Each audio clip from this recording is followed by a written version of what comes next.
खबर तेजस्वी की बिहार अधिकार यात्रा का आज दूसरा दिन है। आज बेगूसराय पहुंचेगी यात्रा। 10 जिलों से गुजरेगा आरजेडी नेता का रथ।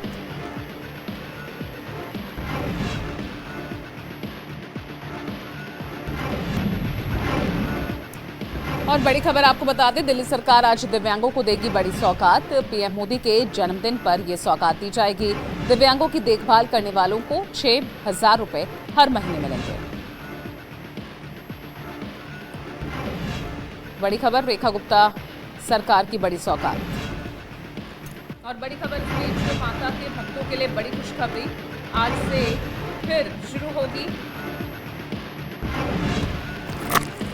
फिर शुरू होगी वैष्णो देवी की यात्रा, जो कि पिछले 22 दिनों से बंद थी। तो बड़ी खुशखबरी, वैष्णो देवी की यात्रा आज से फिर शुरू। वहीं दिल्ली के लक्ष्मी नगर में मास्क गैंग का आतंक लगातार बढ़ता जा रहा है। ताजा मामला, चोरों ने 2 घरों को निशाना बनाया और चोरी की पूरी वारदात सीसीटीवी में कैद हुई। जानकारी के मुताबिक लक्ष्मी नगर के ब्लॉक में मास्क गैंग ने एक बार फिर दहशत फैलाई है। मंगलवार सुबह एक चोर 2 घरों में घुसा और मोबाइल फोन लैपटॉप लेकर फरार हो गया। सीसीटीवी फुटेज में साफ दिख रहा है कि चोर गली में आया, मेन गेट से अंदर घुसा और पहले एक घर से मोबाइल चुराया, फिर पास वाले घर से एक और मोबाइल लैपटॉप लेकर निकल गया। हैरानी की बात यह है कि जब परिवार ने दरवाजा खोला तो बाहर से कुंडी लगी थी। फिलहाल पुलिस सीसीटीवी के आधार पर आरोपी की तलाश में जुटी हुई है। और चलिए अब आगे बढ़ रहे हैं। तेजस 24 में अगली खबर है बिहार के रोहतास से, जहां निगरानी विभाग ने एक बड़ी कार्रवाई की और विक्रमगंज अनुमंडल कार्यालय से एक चपरासी को 1,16,000 की रिश्वत लेते रंगे हाथों पकड़ लिया। ये पूरा ऑपरेशन कैमरे में रिकॉर्ड हो गया। दरअसल विक्रमगंज अनुमंडल कार्यालय में कार्यरत चपरासी विनोद कुमार ठाकुर को 1,16,000 रुपए की रिश्वत लेते हुए रंगे हाथों पकड़ा गया। आरोपी ने जमीन विवाद सुलझाने के नाम पर पीड़ित से कुल 1,60,000 रुपए की मांग की थी, लेकिन पटना से आई निगरानी अन्वेषण ब्यूरो की टीम ने जाल बिछाकर उसे ट्रैप किया। आरोपी को गिरफ्तार कर पूछताछ के बाद पटना की विशेष अदालत में पेश किया जाएगा। 3 महीने में निगरानी की ये 7वीं बड़ी कार्रवाई है। बिहार के बेतिया में पुलिस ने अपहरण के एक मामले का खुलासा किया है। यहां 5 साल के मासूम आर्यन के अपहरण की साजिश में स्कूल का ही शिक्षक शामिल निकला।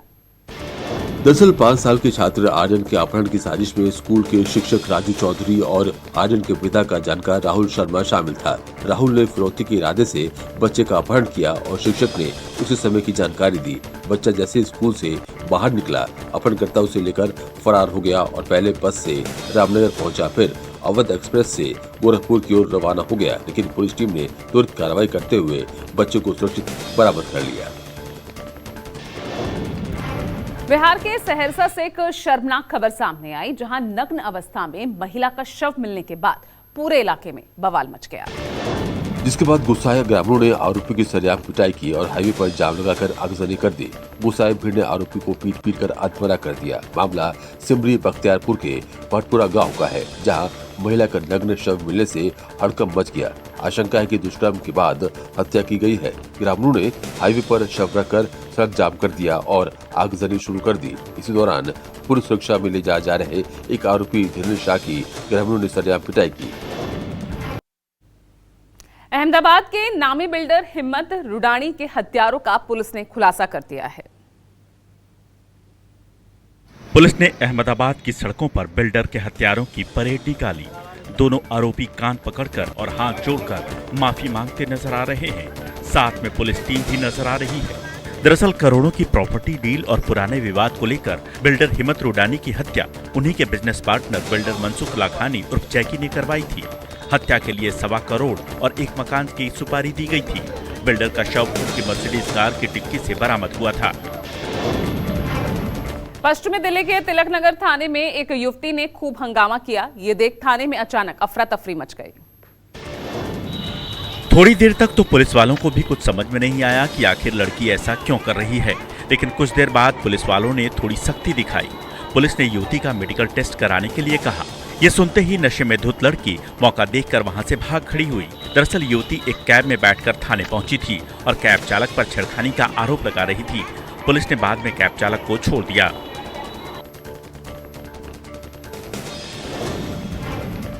मेरठ के सिविल लाइन थाना क्षेत्र में पति पत्नी के बीच सड़क पर हुए हाई वोल्टेज ड्रामे का वीडियो सोशल मीडिया पर वायरल हो रहा है। घटना उस समय हुई जब एक महिला अपने पति की चलती कार के बोनट पर चढ़ गई। प्रत्यक्षदर्शियों के अनुसार दिनेश नाम का युवक अपनी कार से कहीं जा रहा था। इसी दौरान किसी पारिवारिक विवाद के चलते उसकी पत्नी अचानक कार के बोनट पर चढ़ गई। पति ने कुछ देर बाद कार रोकी। इसके बाद महिला नीचे उतरी और पति से ही भिड़ गई। देखते ही देखते दोनों के बीच सड़क पर जमकर मारपीट शुरू हो गई। इस दौरान सड़क पर जाम लग गया और राहगीरों की भीड़ भी जमा हो गई। बरेली में एक दरोगा पर चलती बाइक पर डिलीवरी बॉय को डंडा मारकर घायल करने का आरोप लगा है। चोट लगने के बाद घायल डिलीवरी बॉय खून से लथपथ हो गया और बाइक से गिर गया। घटना के बाद मौके पर मौजूद लोगों ने हंगामा कर दिया और दारोगा को घेर कर जमकर खरी खोटी सुनाई। आरोप है कि डिलीवरी बॉय सोमवार देर रात काम खत्म कर जब घर जा रहा था तभी चेकिंग कर रहे एक दारोगा ने चलती बाइक पर उसे डंडा मार दिया। उत्तर प्रदेश के अमरोहा के जिला अस्पताल में मरीज और डॉक्टर के बीच तीखी नोकझोंक का वीडियो सामने आया है। अमरोहा के जिला अस्पताल में उस वक्त हंगामा खड़ा हो गया जब मरीज के परिजनों ने हॉस्पिटल स्टाफ पर गंभीर आरोप लगा दिए। परिजनों का आरोप है कि अस्पताल के फिजियोथेरेपिस्ट ने ऑपरेशन के लिए मोटी रकम की मांग की। इसके बाद मरीज के परिजनों और डॉक्टर के बीच जमकर नोकझोंक हो गई। घटना के बाद अस्पताल में अफरा तफरी का माहौल बन गया। मामले की गंभीरता को देखते हुए आरोपी को तत्काल प्रभाव से निलंबित कर दिया गया। यूपी के मुरादाबाद से चौंकाने वाली खबर सामने आई। यहां 2 महीने पहले दफनाए गए युवक का शव कब्र से बाहर निकाला गया। पुलिस के मुताबिक भगतपुर इलाके में 23 साल के अरबाज की संदिग्ध मौत के 2 महीने के बाद उसकी कब्र दोबारा खोली गई। डीएम अनुज कुमार के आदेश पर मजिस्ट्रेट और पुलिस की मौजूदगी में शव बाहर निकालकर पोस्टमार्टम के लिए भेजा गया। दरअसल अरबाज नौकरी की तलाश में मध्य प्रदेश गया था, जहां तबियत बिगड़ने पर उसकी मौत हो गई थी, लेकिन गांव लौटने के बाद ग्रामीणों ने मौत पर सवाल उठाए। अब मामले की कई एंगल से जांच हो रही है। यूपी के हाथरस से फाइनेंशियल फ्रॉड का चौंकाने वाला मामला सामने आया। यहां हलवाई ने बैंक को 5 करोड़ से ज्यादा का चूना लगा दिया। हलवाई की दुकान चलाने वाले एक व्यक्ति ने ऐसा घोटाला किया जिसे सुनकर बैंक अधिकारी भी हैरान रह गए। आरोपी हलवाई ने HDFC बैंक में मात्र 5 रुपए जमा कर खाता खुलवाया, फिर ओवरड्राफ्ट फैसिलिटी के जरिए 24 अगस्त से 9 बार में कुल 5 करोड़ से ज्यादा की रकम निकाल ली। जैसे जैसे रकम निकलती गई, हलवाई की बदलती लाइफस्टाइल इलाके में चर्चा का विषय बन गई। जब बैंक को गड़बड़ी का एहसास हुआ तो जांच के बाद मामले का खुलासा हुआ। फिलहाल पुलिस ने हलवाई को गिरफ्तार कर लिया है। यूपी की मुरादाबाद पुलिस ने 1.5 करोड़ की ऑनलाइन ठगी करने वाले 2 शातिर साइबर ठगों को गिरफ्तार किया है। आरोपियों के कब्जे से नकदी और मोबाइल फोन बरामद हुआ। जानकारी के मुताबिक साइबर क्राइम ब्रांच ने गल शहीदी इलाके के एक शख्स से 1.64 करोड़ रुपए की ठगी करने वाले खिलाफत और नाजिम को दबोचा। आरोपियों ने ट्रेडिंग का झांसा देकर करोड़ों की रकम ठगी कर ली। पुलिस ने 5,000 रुपए नकद और कई मोबाइल फोन जब्त किए हैं। अभी अन्य आरोपियों की गिरफ्तारी भी संभव है। पुलिस फिलहाल साइबर अपराधियों के खिलाफ कार्रवाई तेज कर रही है ताकि जिले में और भी बड़ी ठगी के मामले सुलझाए जा सके। यूपी के बलिया में दिन दहाड़े बाइक सवार नकाबपोश बदमाशों ने एक शिक्षक को गोली मार दी और सोने की चेन लूटकर फरार हो गए। मामला उभाऊ थाना क्षेत्र के शाहपुर गांव का है, जहां दिन दहाड़े बाइक सवार नकाबपोश बदमाशों ने एक शिक्षक को गोली मार दी। गोली चलने की आवाज सुनकर साथ बैठी महिला शिक्षक भी डर के मारे जमीन पर गिर गई। घटना थाने से मात्र 500 मीटर की दूरी पर हुई, जिससे इलाके में हड़कंप मच गया। गंभीर रूप से घायल शिक्षक को तुरंत CSC पहुंचाया गया, जहां से उसे जिला अस्पताल रेफर कर दिया गया। फिलहाल पुलिस मामले की जांच में जुटी है। औरैया पुलिस को बड़ी कामयाबी हाथ लगी और 50,000 रुपए के इनामी गौवंश तस्कर धर्मेंद्र यादव को मुठभेड़ में गिरफ्तार किया। विधुना और स्वाट टीम की संयुक्त कार्रवाई में धर्मेंद्र यादव को पकड़ा गया। तलाशी में तमंचा, कारतूस, 45,000 रुपए नकद और एक स्कॉर्पियो वाहन बरामद हुआ है। आरोपी धर्मेंद्र ने कबूल किया कि वे हरियाणा के मेवात में गौवंश बेचते थे। 6 सितंबर को पलटे कंटेनर में 14 मृत और 3 घायल गौवंश मिलने के मामले में ये बड़ी सफलता है। मुठभेड़ में धर्मेंद्र के पैर में गोली लगी है और उसका इलाज जारी है। वाराणसी कचहरी परिसर में मंगलवार को वकीलों ने सब इंस्पेक्टर मिथिलेश प्रजापति को दौड़ा कर पीटा, जिससे घायल मिथिलेश अस्पताल में भर्ती है। जिससे मिले पुलिस कमिश्नर मोहित अग्रवाल अस्पताल पहुंचे और उनके बेहतर इलाज के निर्देश दिए। सभी लोगों ने निंदा की है। इस प्रकरण में एफआईआर दर्ज की जा रही है।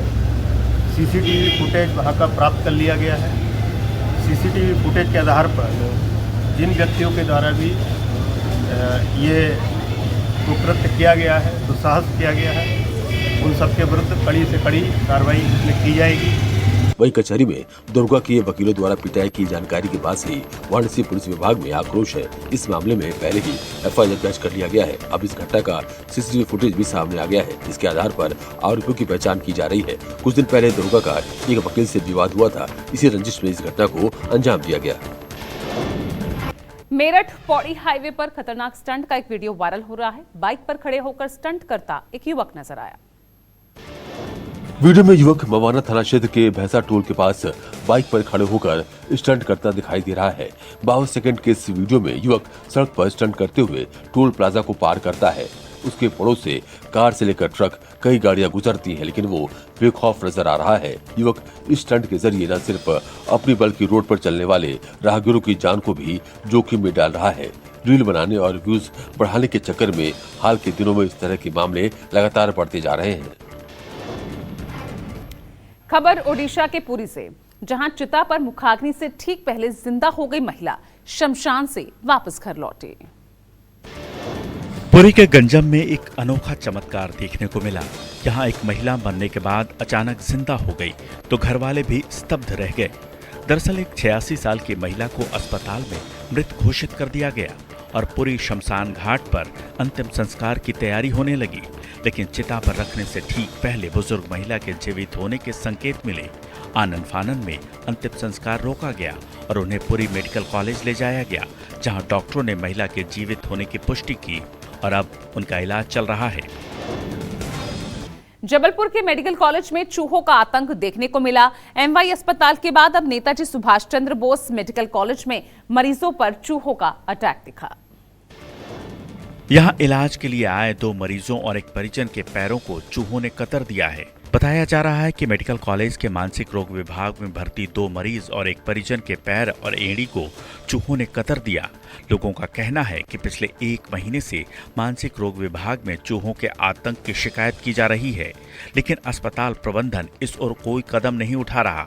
इस घटना के बाद मेडिकल कॉलेज में भर्ती मरीजों की सुरक्षा को लेकर बड़ा सवाल खड़ा हो गया है। इससे पहले एमवाई कॉलेज में भी इस तरह के मामले सामने आ चुके हैं। उत्तराखंड में यहां कुदरती आफत ने यूपी के मुरादाबाद को गहरे मातम में डुबो दिया है। बिलारी थाना क्षेत्र के गांव मुड़िया के 6 ग्रामीणों की मौत हो गई है। सभी मजदूरी करने निकले थे। दरअसल हरिद्वार देहरादून रूट पर मजदूरी के लिए निकले मुरादाबाद के मुड़िया गांव के ग्रामीणों पर कुदरत ने कहर बरपा दिया। पहाड़ों में अचानक बादल फटने से तेज बहाव और मलबे में दबकर गांव के 6 लोगों की मौत हो गई। मृतकों में मदन, नरेश, हरचरण, सोमवती, हीना और किरण शामिल हैं।